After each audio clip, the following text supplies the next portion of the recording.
Happy Monday, guys. Welcome back to the Liz Wheeler Show. If you haven't already subscribed to my brand new email newsletter, please do so at lizwheeler.com/email. That's lizwheeler.com/email. I can hear you guys typing this in your browsers right now and clickety-clacky texting it to your friends. lizwheeler.com/email.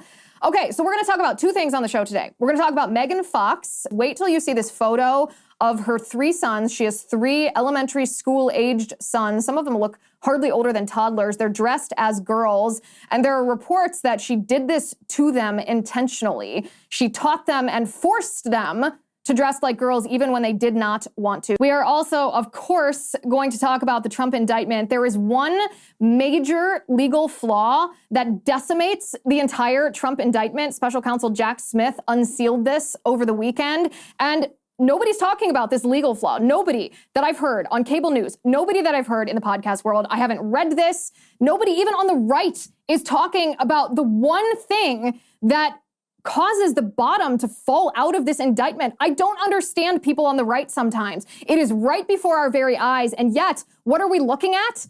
We're not looking at the legal flaw that causes this indictment to implode. We're looking at what the left tells us to look at. We're looking at these salacious conversations or tidbits of conversations that they put in the indictment that's unsealed that you can read for yourself, instead of looking at the one thing that causes the utter destruction of this completely political prosecution of Trump. So we're going to unpack that bit by bit. Let's get to it.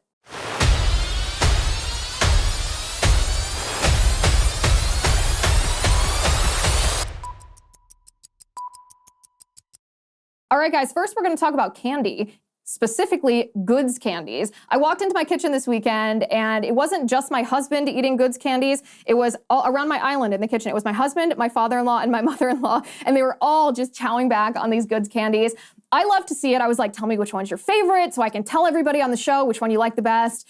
And they were all just like, all of them. They're all great. I like the ones with the flavored centers the best. So that is your intel on which flavor is the best. I am so delighted to have Goods Candies as our new sponsor because they are not your average chocolate shop. When you bite into a Goods Candies creation, you will instantly taste the difference. Their best flavors, so I'm told, are their indulgent toffees, their salted caramels, and then the chocolates with unique cream centers like raspberry and maple and mint and orange. And isn't your mouth watering just hearing about it? And selecting your goodie bag is all part of the fun. And I have two words for you: Father's Day. This is the perfect gift for the dads in your life. And you can look at my husband and my father-in-law as the example of how the dad in your life will respond if you get him Goods Candies. You can receive an exclusive 20% discount on any order from Goods Candies. Just use my discount code Liz2023 when you place your order, valid until the end of June. So act now. That's goodscandies.com, GOODSCANDIES.com. Use my promo code Liz2023 at checkout for 20% off. Goodscandies.com. Promo code Liz2023. Okay. Megan Fox is perhaps one of the most attractive, beautiful women in Hollywood. Whether that's real, whether that's fake, who knows, who cares? She is one of the highest paid actresses. She used to be in Transformers. I think she got fired from Transformers because she said something negative about the director of Transformers. There was a whole Hollywood kerfuffle about that. Megan Fox was married for quite some time to another Hollywood actor, Brian Austin Green. They had three sons together. These three sons are elementary school age is the oldest one. The youngest one is just past being a toddler.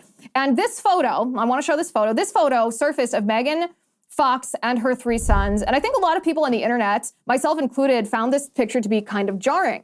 As you can see in this picture, Megan Fox is standing behind three little boys.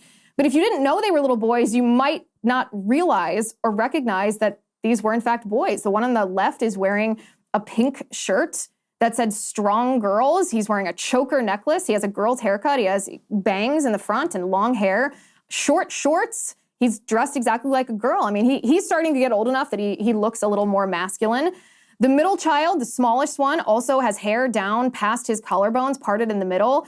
And then the one on the right is wearing what appears to be women's like athletic wear, leggings with long girly hair as well. And again, just for context here, this is not the first time that Megan Fox's children, her sons, have been spotted wearing girls' clothes. This is something that has become the norm. It's something that she's addressed before. And I want to show a tweet. So when this photo went viral over the weekend, I wanted to make something very clear here. These children are being victimized by their mother. She is directly responsible for serving as a bulwark between evil and her children, and instead she is acting as a conduit for the evil to capture her children. It's the most horrendous thing that I've ever seen. In and of itself, that would be a story, but it gets worse. Robbie Starbuck, who's a former congressional candidate from the state of Tennessee, he's also very prominent on Twitter and in the conservative movement, shared a Twitter thread. I want to bring this up because I want to read this to you. Shared a Twitter thread that went viral this weekend. He said, "These are Megan Fox's sons. We used to live in the same gated community and our kids played at the park.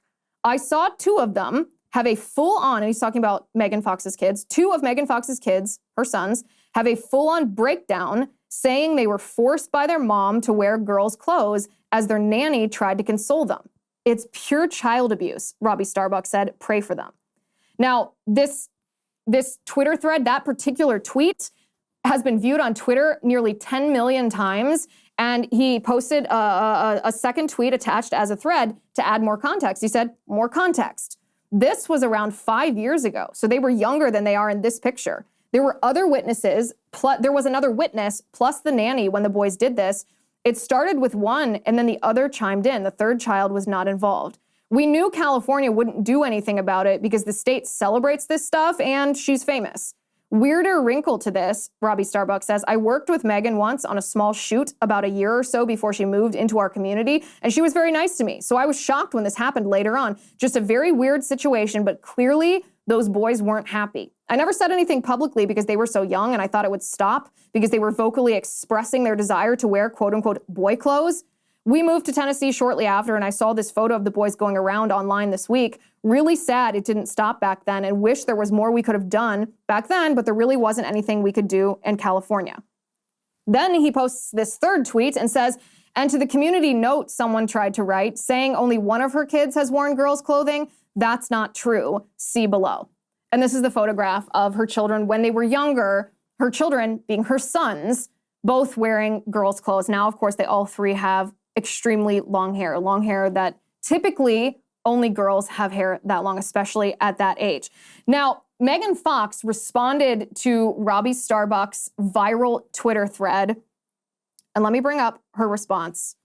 So it's a 2-slide Instagram post. The first slide is a screenshot of Robbie Starbuck's tweet, and then her description underneath says this: "Hey, Robbie Starbuck, I really don't want to give you this attention because clearly you're a clout chaser, but let me teach you something.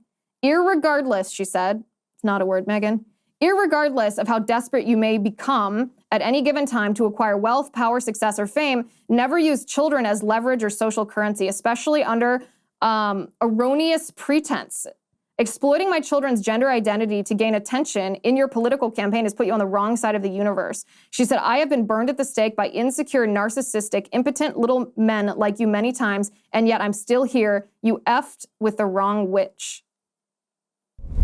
That gives me the chills to read that because it shows you that she is completely bought into a satanic ideology. She identifies as a witch. She's also doing the classic Marxist tactic of accusing her opponent of doing exactly what she's doing. The reason that the radical left, and this is a tactic that they co-opted from the Marxists, the reason they do this is because it's a lot easier, or it's a lot more difficult for the person being accused to be like, "Nuh-uh, you're doing it." So this is something that it's actually in Rules for Radicals. In Rules for Radicals, he suggests that if you point at someone and say, "You are using children as leverage," even if you're the one doing it, it's a lot harder for the person you accuse to be like, "Nuh-uh, that's what you're doing." Just human nature, we tend not to believe the person that says, "Nuh-uh, that's what you're doing." In Glamour magazine, UK, 1 year ago, Megan Fox said the following. She said, "I bought a bunch of books that sort of addressed these things and addressed a full spectrum of what this is." She was talking about her son dressing as a girl. "Some of the books are written by transgender children. Some of the books are just about how you can be a boy and wear a dress. You can express yourself through your clothing however you want.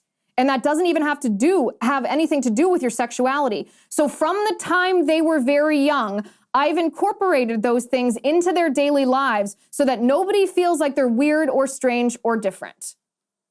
Let me reread that last sentence. "From the time they were very young, I've incorporated those things into their daily lives. And by the way, when Fox News covered this, what is wrong with Fox News these days? For the last year or so, Fox News seems like they're on the side of the transgender ideology versus the side of reality, the anti-Marxist side. Listen to this phraseology, how Fox News presented this article. They said, give her a reason and Megan Fox will transform into an outwardly ferocious protector, bashing anyone attacking her 3 sons.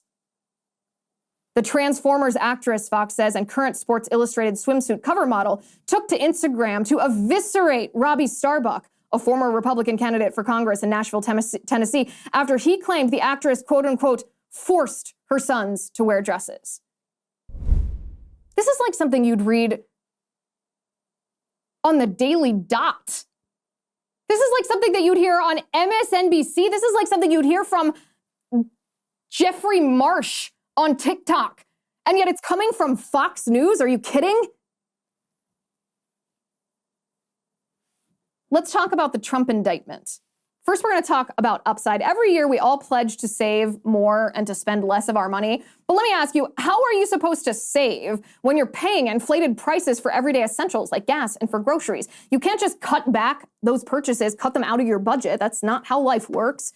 But now, thanks to my 2023 money back hack, you can get cash back from those purchases if you use Upside. Let me tell you about Upside. Upside is an incredible app. I love it. I know you will too. It's for anyone who buys gas and groceries or dines out, anybody affected by inflation. With Upside, I get cash back on every purchase. It's my secret weapon to stay on track with my savings goals. It's really easy to use. All you do to get started is download the free Upside app. Then you use my promo code Liz5 and you can get an extra 25 cents back for every gallon on your first tank of gas. Next, you claim an offer for whatever you're buying on Upside. You pay as usual with a credit or debit card. You follow the steps in the app and voila, you get paid. In comparison to credit card rewards or loyalty programs, you can earn 3 times more cash back with Upside. They know what they're doing here. Upside users are earning hundreds of dollars a year. Download the free Upside app. Join me. Use promo code Liz5 to get an extra 25 cents back for every gallon on your first tank of gas. That's 25 cents back for every gallon on your first tank of gas using promo code Liz5. But first, download the free Upside app. Okay, so let's talk about the Trump indictment here. And let's zoom out. And if you'll indulge me, let me share with you how I have reacted to this, how I've unpacked this, and how I guess it's a continuing analysis, how I am analyzing this as we get more and more information about it. So here's a little bit how I think about this and how I react when we get these blaring headlines, these push notifications, this cable news, siren saying Trump indicted, and we hear people reacting, even some people on the right reacting by saying, oh, listen, this doesn't look good for Trump. This looks pretty bad for Trump. Sure, it's an unequal standard. They didn't indict Hillary. They didn't indict Biden for mishandling classified information, but that doesn't mean that we should excuse what Trump did. This is the initial reaction from a lot of people on the right. And that's not a smart way to analyze this. It's not a smart way to analyze this at all. First of all, and I know that this is a very unpopular take in our current media culture, but we cannot indulge in hot takes. I know that there's monetization potential and the ability to acquire higher view counts if you respond to something like that. We all dream of being able to do that. That's why we educate ourselves on topics before they reach the news, so that when they do reach the news, we can say, wait a second, I know about this. Let me tell you what's going on. But sometimes there are topics like this one, like the Trump indictment, that you can't actually issue a hot take because you don't know everything. In fact, you're falling into the trap of what the left wants you to do if you believe that just the indictment, the unsealed indictment, the words themselves, read the document for yourself. If you believe that that's all there is to the story, then you're acting in this confined space. You're looking at this through a very narrow lens that the left actually wants you to look at it through. And it's not the correct way to look at this. A lot of Republicans are doing this. So the first thing that I want to do before I completely decimate this indictment, because there is a fundamental legal error in this indictment that should completely release Trump from any of this legal, well, persecution that he's facing. But before we even get to that, I want you to listen very closely to the words from the special counsel, Jack Smith, when he was announcing that this indictment had been unsealed. So take a listen. Good afternoon. Today, an indictment was unsealed, charging Donald J. Trump with felony violations of our national security laws, as well as participating in a conspiracy to obstruct justice. This indictment was voted by a grand jury of citizens in the Southern District of Florida, and I invite everyone to read it in full to understand the scope and the gravity of the crimes charged. The men and women of the United States intelligence community and our armed forces dedicate their lives to protecting our nation and its people. Our laws that protect national defense information are critical for the safety and security of the United States, and they must be enforced. Violations of those laws put our country at risk. Adherence to the rule of law is a bedrock principle of the Department of Justice, and our nation's commitment to the rule of law sets an example for the world. We have one set of laws in this country, and they apply to everyone. Applying those laws, collecting facts, that's what determines the outcome of an investigation. Nothing more and nothing less. The prosecutors in my office are among the most talented and experienced in the Department of Justice. They have investigated this case hewing to the highest ethical standards, and they will continue to do so as this case proceeds. It's very important for me to note that the defendants in this case must be presumed innocent until proven guilty beyond a reasonable doubt in a court of law. To that end, my office will seek a speedy trial in this matter, consistent with the public interest and the rights of the accused.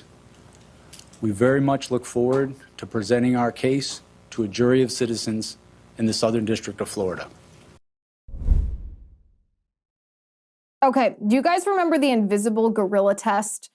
That video where it's supposed to demonstrate what's called selective attention, but in this video, a viewer, such as you or I, is told, watch this video and watch a group of children bouncing a red ball back and forth. And you're supposed to keep your eye on the red ball to make sure that you keep track of who it's bounced to, who catches it, and then who they throw the red ball to. You're only supposed to keep your eye on this red ball at all times. Meanwhile, supposedly unbeknownst to us, the viewer, a gorilla, or probably a man in a gorilla suit, walks behind the children throwing the ball. Now, the purpose of this video is a large percentage of people watching the video, because they aren't told that they're to watch out for a gorilla, they don't notice a literal gorilla walking through this scene. They are so focused on what they were told to pay attention to, they were told to pay attention to the red ball, that they don't even notice the gorilla.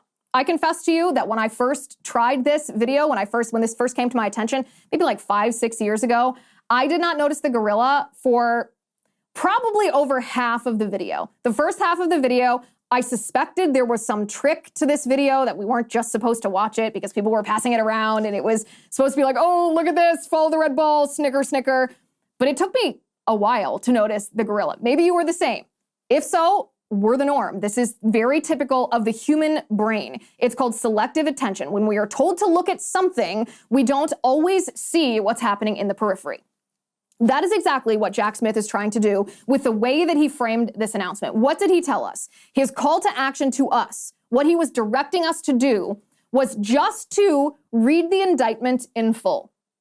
That's what he wants us to look at. That is the red ball. Look at the indictment in full, as if that paints the whole picture. He called it the full scope. I would call it his context, his contained context. He only wants us to look at the words that are in the indictment that he wrote.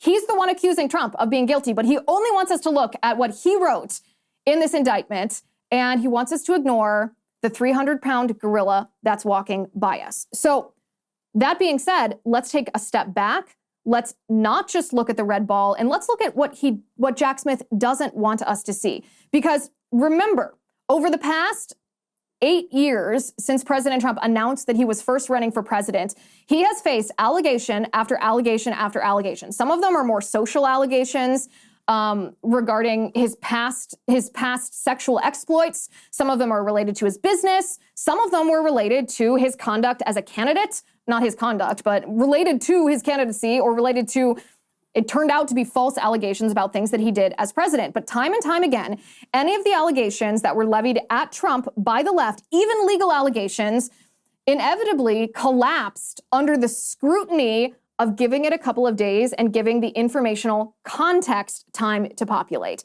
And that is certainly true in this case. The second thing that I would note before we drill down into what the fundamental flaw of this indictment is remember who we're dealing with.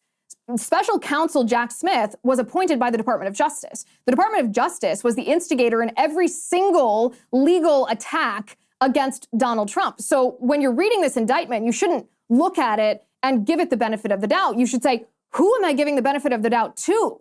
Am I giving the benefit of the doubt to the Department of Justice, who has labeled pro-lifers as extremists, who has told us that if we're patriotic, we might be militia violent extremists, that has labeled parents who oppose critical race theory and want to unseat school board members who support critical race theory as potential domestic terrorists? Are we giving the benefit of the doubt to the Department of Justice, who has falsely accused Trump of thing after thing after thing just because they don't like him? So again, this isn't a purely unbiased legal document. This is coming from a thoroughly corrupted administrative agency, the Department of Justice. So with all of that being said, let's now, given that context, understanding that we shouldn't just look at the red ball and we shouldn't give the benefit of the doubt to the people who created the red ball, let's untangle the indictment itself because, and here is a little warning, a little trigger warning for our audio engineer to bleep this next word out. The indictment is utter bullshit, total bullshit. So let's start with the precedent here. Now, the precedent here is not a whataboutism, as the left would like to tell us. We're not just saying, but her emails, as Hillary Clinton tweeted, selling a hat with that line. We're not just saying, but you should treat Trump the way that you treated Hillary. You didn't hold Hillary to account and you held Trump account. That's not the entirety of what we mean when we point to Hillary or we point to Pence or we point to Biden. We point to other executive level executives, either the chief executive or the vice president, who have mishandled classified information. There is something deeper that the left doesn't want us to think about when it comes to the legal precedent of what happens when a president has classified information in his possession after he is the president or after he is no longer the president. So we're going to drill down into what is that legal precedent in just a second. But first, I want to talk to you about Cozy Earth. I have Cozy Earth sheets on my bed at my house right now. And the reason that I tell you this is because I love them and I know you will too. Sometimes I struggle with sleeping well in the summer because I'm always a little adverse to turning the air conditioning on. But if I don't, then I get too hot and I end up sweating and it's really gross and I wake up and my sheets are gross. And that is not the case when I have Cozy Earth sheets on my bed. Cozy Earth sheets are like goodbye night sweats, even when we're saying hello summer. Hotter weather used to mean goodbye to my good night's sleep, but not anymore. My favorite thing about Cozy Earth bedding is not just that it's so soft and so luxurious, but that it's temperature regulating. Temperature regulating. So it doesn't matter how hot it is outside or how cold it is outside. You will sleep at the perfect temperature all year round. Now, you guys have heard me rave a lot about Cozy Earth and their incredibly soft and luxurious bedding, but I am not alone. There are literally thousands of customers just like me who have left 5-star reviews on their website, like this one from Cara, who says, "What's the big deal about Cozy Earth?" Well, I ordered a bamboo sheet set and I have 2 words for you: life-altering. I'm considering naming my next dog Bamboo, she said. And my friends, Cozy Earth offers a 100-night sleep trial. So you can sleep on it, you can wash it, you can try it out. If you're not completely in love, you just send it back for a full refund. And right now you can save up to 35% on Cozy Earth. Just go to cozyearth.com/Liz35. Be sure to enter my promo code Liz35 at checkout to save up to 35%. That's cozyearth.com/Liz35. Okay, so the reason that the left is making a big deal about when we point up the selective prosecution of President Trump, that Hillary Clinton, who wasn't the chief executive, she was Secretary of State, and as Secretary of State had no authority to declassify classified information, and therefore had no authority to take that classified information and house it on her private, unsecured homebrew email server in a bathroom closet somewhere in New York, and then when she was subpoenaed for it, delete these classified emails, these 33,000 emails with bleach bit and a hammer. I mean, you gotta admit, the comparison is an apropos, not an apropos, but the comparison is something we actually should be focusing on. If our government's not gonna prosecute Hillary for that, how can they pretend to prosecute anybody else? Let alone a president who has the sole authority to declassify any information he wants as president, and therefore that should let President Trump off of any of these phony charges. But the left only focuses on the "but her emails" precedent because they don't want us to focus on what Hillary Clinton's husband did. When Bill Clinton was president, for the 8 years that he was the chief executive of our nation, he routinely recorded on audio cassette, believe it or not, that sounds so like ancient history now, but he routinely recorded conversations that he had with high-ranking members of his own administration and foreign leaders. The content of these conversations that he recorded on audio cassette contained very highly classified information about deals and treaties and weapons and war and enemies and all kinds of information that is, well, it's not just proprietary information because we're not talking about a private business. We're talking about the most closely guarded secrets of the United States government. Secrets that if our adversaries or, God forbid, a terror group found out about, they could exploit in order to harm our country. When Bill Clinton made these recordings during his presidency, 8 years he did this, after his presidency, he took these audio cassettes with him to his private residence in New York and hid them in his sock drawer. You can't even make this stuff up. He hid them in his sock drawer. And when the federal government found out about this, there was litigation because the federal government tried to get him to give these tapes back. And Bill Clinton said, no, these are my personal records. This is not property of the government. I get to keep this.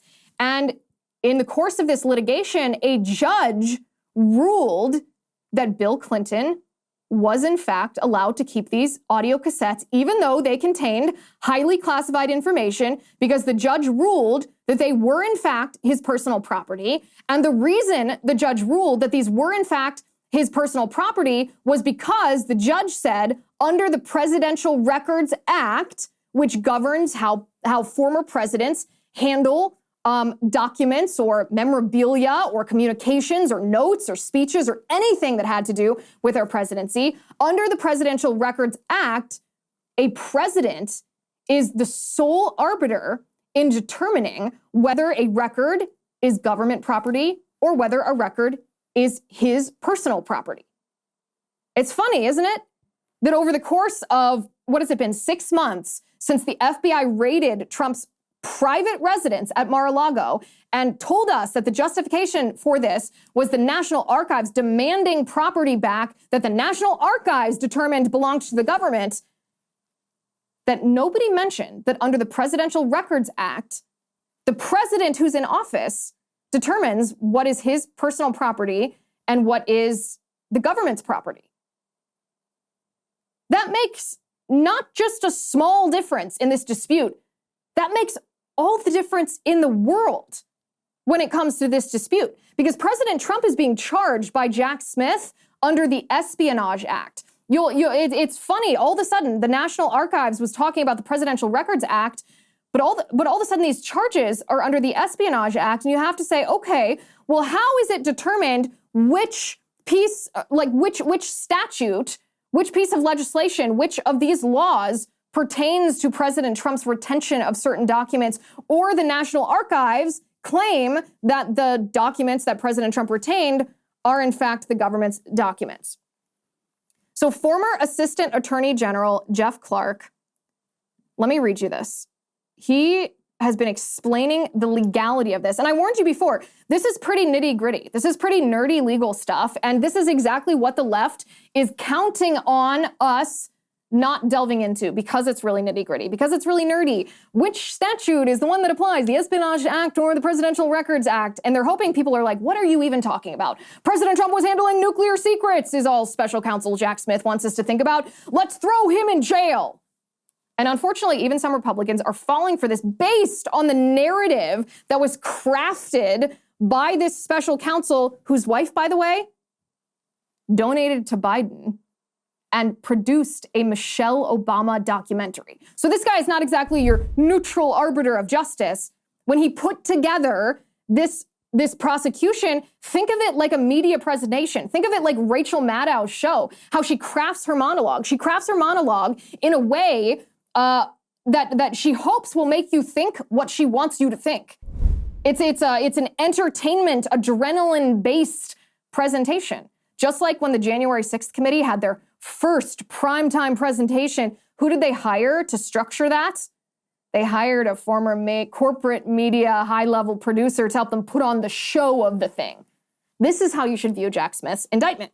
So Jeff Clark, the former assistant attorney general, said, I've read the entire indictment. Let me explain something to everyone about how statutory interpretation works. And it's clearly a weak spot for Jack Smith, given his 9-0 smackdown in the Supreme Court on the honest services case against former Virginia Governor Bob McDonnell and his failed prosecution against wealthy Democrat trial lawyer and vice presidential candidate John Edwards. As the Edwards case shows, Jack Smith, the special counsel, is particularly stymied by highly complex regulatory statutes. Here, Jeff Clark says, Smith, the special counsel, is totally ignoring the Presidential Records Act, but it's on the field and it cannot be ignored. When multiple statutes apply, they often must be harmonized. One of the key principles of statutory interpretation is that the specific controls over the general. And the Presidential Records Act is the more specific statute, given what the facts are at issue, as alleged in the indictment. It controls here over the Espionage Act, unless perhaps Smith could show that Donald Trump was acting as a spy, giving national defense information to our nation's enemies. And of course, he can't, because Trump is so loyal to the United States that he sweats Americana on a hot day, and on a cold day, his soup is red, white, and blue. So ironically, Jeff Clark says, many of the left's plays are really a form of psychological projection. The Espionage Act perhaps is in the Biden family's tarot card readings, their fortune telling, but the Department of Justice under Biden simply cannot wish away Trump's defenses. Again, it's pretty nerdy legal stuff, but the summary of that is the more specific the statute, the more that it that specific statute takes precedent over the one that's more vague. So the Presidential Records Act is more specific, pertaining to situations just like this. Therefore, it has to take precedence over the Espionage Act. But of course, the red ball, just look at the red ball. Don't look at the gorilla. Just look at that red ball bouncing away. Do you see who it's being thrown to? Do you see who it's been catching? Just ignore the gigantic primate that's walking along behind. Also, worth noting, Mar-a-Lago is not simply the private residence of Donald Trump. This is very relevant to the legal aspect here. Mar-a-Lago is the official office of the former president. The official office of a former president is funded by the federal government, it's funded by Congress, and it is protected by the Secret Service. So Donald Trump keeping boxes of classified information, and I know we all saw Jack Smith released these salacious-looking photographs of boxes being kept in a bathroom and boxes on the stage of a ballroom in Mar-a-Lago. This was not haphazard, even though that's what Jack Smith will have you believe. This is the official office of the former president. You can compare this to past presidents, for example. Some past presidents kept their boxes in a warehouse. Some presidents kept their boxes in a little facility rented between restaurants in a strip mall. This is not uncommon. This is actually arguably more secure because it is his private residence and not some rented warehouse in downtown Chicago. The other couple of aspects here that should make us understand that whatever the conversations that are supposedly recorded between President Trump and his private employees, the reason that that's not even relevant, because it's just part of the show, is because of the phrase that the special counsel has been using, the phrase that the National Archives were using. And that phrase is classified markings. They're looking for documents with classified markings. Now, the intelligence community has not been honest with us for a long time. They use rhetorical semantics to try to trick us into thinking something else, but classified markings are different than classified documents. Classified markings are different than classified information because oftentimes documents will be classified and then declassified, but the classified markings on the documents that are no longer classified aren't removed. So classified markings are not classified information. Classified markings are not classified documents. And you'll notice that Jack Smith and the National Archives are only using the phrase classified markings. They are not using the phrase classified documents. This seems to be not just a little relevant. This seems to be a red flag that should show us that they're trying to make us look at that red ball. The reality of the situation is that Biden is prosecuting his political opponent. He is weaponizing the power of the federal government to try to take out the man who he fears more Americans will vote for, who will gain more electoral votes than he will, and unseat him as president of the United States. To say that this is banana republic stuff would be the understatement of the year. Two other things. Inez Felcher had a really good point that I want to bring up here. This is a tweet about President Trump. This is relating to the conversations that the special counsel said he has recordings of, the transcripts included in the prosecution or in the indictment.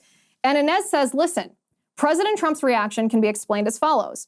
It's the Mike Flynn strategy, she says, gin up a politically motivated case and then get the principal on reacting stupidly to the BS investigation. I read that and I thought, that's exactly right. That's exactly what's happening. President Trump understands and is very rationally wary of working with the Department of Justice. He's very rationally wary of working with the FBI, working with the National Archives, working with the Biden administration, working with the administrative state because they've only tried to weaponize the government against him. So were some of these conversations ill-advised? Who cares? It doesn't matter. This is the trap that the Department of Justice and the special counsel, Jack Smith, set for Trump. They knew that if they aimed a politically motivated prosecution at him, that they could then get him on a technicality based on his reaction. This is legal definition or not, this is a form of entrapment. Now, the last point that I will make about this, and again, the longer you wait, the more context fills in. Don't do hot takes because we learn more and more by the day. And inevitably, as every single one of these prosecutions or indictments or impeachments, accusations against Trump, they inevitably collapse under the weight of just a couple of days of information and scrutiny. The last point that I want to bring to your attention is there's even questions in the legal world about whether the Espionage Act is constitutionally sound. Because the Espionage Act deals simply with someone speaking classified information, and there's an argument that that's a violation of the First Amendment if the person is a private citizen, right? So if you're in the military or you work for the federal government and you share verbally classified information, yes, you're toast. You shouldn't do that. By the way, the Department of Justice does that all the time to their favorites in the mainstream media, which by their definition would be a violation of the Espionage Act. But it's very different for an employee of the federal government to behave that way. They can be held accountable for the information that they are sharing when they are not supposed to be sharing that. It can even be deemed a crime. But when you're a private citizen, can you be criminalized for words that you speak? There's an argument made by some in the legal community that the Espionage Act criminalizing just someone verbalizing classified information when they're a private citizen, that is not allowed, that this would not be upheld under scrutiny, under a constitutional scrutiny. I'm not a lawyer here. I'm not an attorney. I don't know. It's a very compelling, intriguing analysis of the Espionage Act, but we shouldn't even have to get to the point where we're making an analysis like this. This should be governed. This entire indictment should be decimated by the fact that it's not the espionage that applies, even if the Espionage Act is legitimate. It is the Presidential Records Act, and under the precedent set by Bill Clinton and a judge ruling on Bill Clinton's retention of classified information that he deemed while he was president as being his personal records versus the government's property, President Trump should be able to deem anything that he wants, including classified documents, as his personal property as well. If you don't like the Presidential Records Act and you don't like that that's the president, go for it. Make that argument. Tell Congress you want to change the Presidential Records Act. But as the law stands on the books right now, that's simply the way that it is. The other reason that they didn't charge President Trump under the Presidential Records Act is because it's not a criminal statute. They're using the Espionage Act because it's the only way that they can charge him with a crime. The Presidential Records Act is not a criminal statute, and they desperately want to see Trump in jail. But if you're on the right, don't fall for it. Don't give the benefit of the doubt to the Department of Justice, of all places. Don't look at the red ball bouncing back and forth while the gorilla of the Biden administration is walking right in front of your face. All right, guys. If you haven't already signed up for my brand new email newsletter, please do that at lizwheelershow.com or lizwheeler.com/email. That's lizwheeler.com/email. Thank you for watching. Thank you for listening. I'm Liz Wheeler. This is The Liz Wheeler Show.